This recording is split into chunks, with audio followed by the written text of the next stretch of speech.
di suatu tempat bernama planet Polar Star. Hiduplah Karina dan Selena. Ya, ini beda cerita sama hero-nya. Dengerin weh. Nah, mereka ini dua saudari yang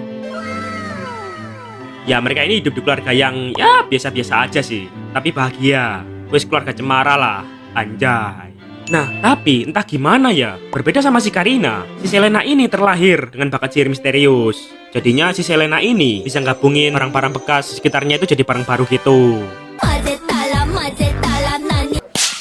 Nah, cuman ya, efek sampingnya itu, si Selena ini selalu sakit-sakitan tiap dia ini pakai kekuatan sihirnya. Jadi tiap dia ini bim salah bim langsung. Tapi mengapa tiba-tiba? Ya, untungnya ya sebagai keluarga yang baik, ortunya sama si Karina ini selalu ngerawat dia dengan baik. Nah, lalu pada suatu ketika si Karina ini ulta. Happy birthday to you. Terus si Selena ini juga ulta. Happy birthday to you. Ya, ultahnya mereka ini bareng lah, cuma beda tahun doang kayaknya. Happy birthday to you.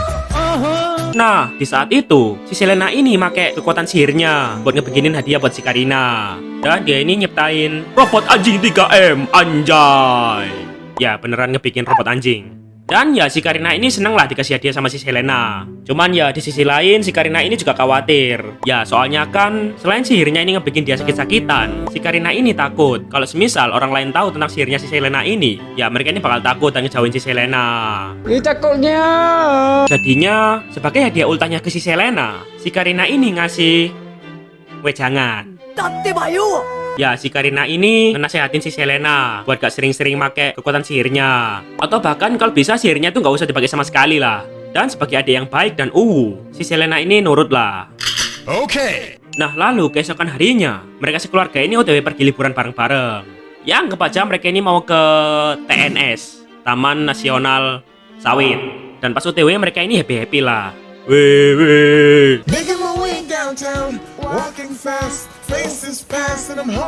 Nah, lalu pas mereka ini ngelewatin jembatan Bay Bridge, tiba-tiba di sana terjadi aksi terorisme. Terus jembatannya ini dibom.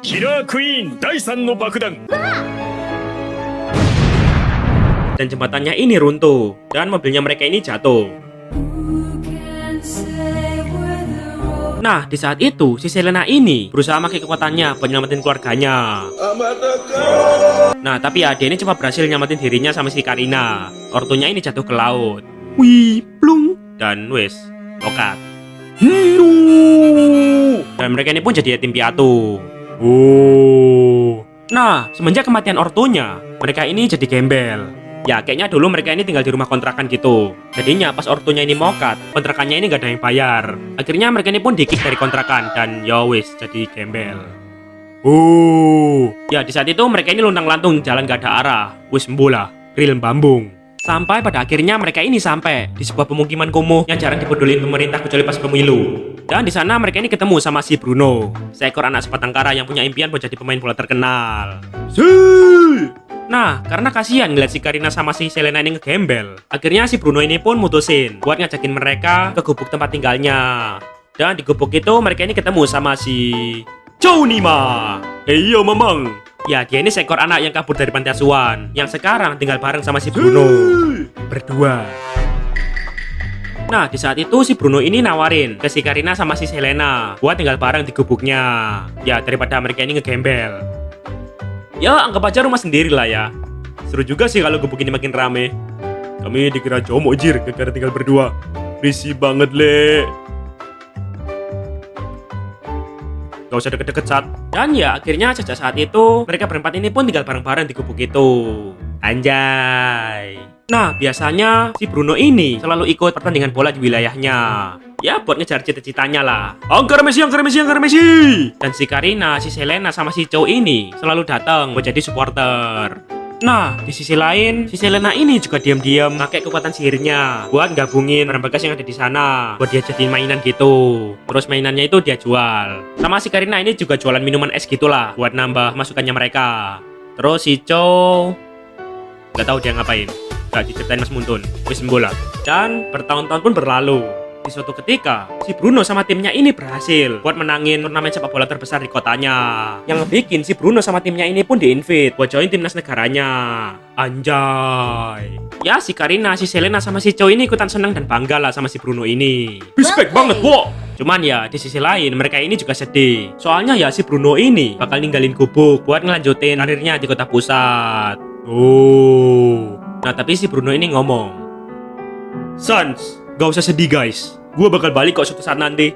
Ntar gue kirimin duit per bulan. Jadi kalian gak usah mikirin dah duit makan, tagihan, aku yang bayar. Terus ntar kalau gaji gue udah gede kayak Neymar, anjay, ntar kita bisa tinggal bareng-bareng lagi di kota pusat, anjay."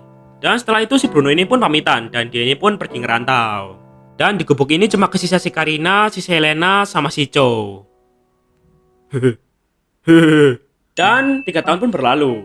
Nah, di suatu ketika, si Chow ini nyoba ikutan ujian buat join pasukan UFPS. UFPS. Ya, UFPS ini tuh gampangannya itu kayak pasukan pertahanannya planet Polar Star gitulah. Oh, dan singkat cerita si Chow ini lulus dan keterima. Yeay. Nah, karena hal itu ya, jadinya mau nggak mau, si Chow ini harus tinggal di paramiliter dan ninggalin gubuk. Oh. Terus si Chow ini ngomong, "Tenang guys, kalau gua ada resmi jadi pasukan UFPS, gua bakal ngelindungi kalian dari bahaya apapun. Karena kalian adalah my bestie." Anjay. Dan ya si Karina sama si Selena ini cuma bisa oke. Dan si Chow ini pun pergi ngerantau juga. Dan sekarang di gubuk ini cuma kesisa si Karina sama si Selena. Oh. Ya, meski mereka ini udah kepisah jauh, tapi mereka ini tetap nganggap keluarga satu sama lain. Dan si Karina sama si Selena ini percaya kalau suatu saat si Bruno sama si Chow ini bakal balik dan mereka ini bakal bisa bareng-bareng lagi. Oh. Dan bertahun-tahun pun berlalu. Di tahun 2164, tiba-tiba muncullah para Kastan. Ya, gampangannya mereka ini tuh alien dari planet lain yang mau ngambil alih planet Polar Star. Nah, di saat itu, wilayah gubuk tempat tinggalnya si Karina sama si Selena ini kena imbas dari serangan para Kastan.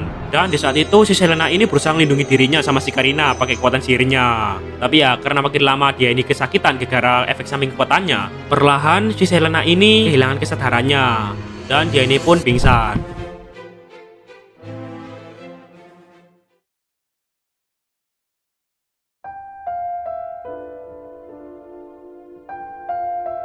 Nah, pas si Selena ini sadar, dia ini udah ada di rumah sakit.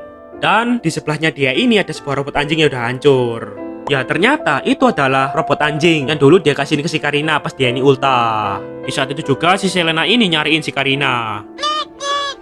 Tapi yang ada dia ini malah disamperin sama tim penyelamat. Dan mereka ini pun ngejelasin ke si Selena kalau mereka ini udah berusaha semaksimal mungkin buat nyari keberadaannya si Karina. Tapi ya yang bisa mereka temuin itu ya cuman robot anjingnya yang udah hancur. Dan akhirnya si Karina ini pun dianggap mokat karena jasadnya ini gak ditemuin.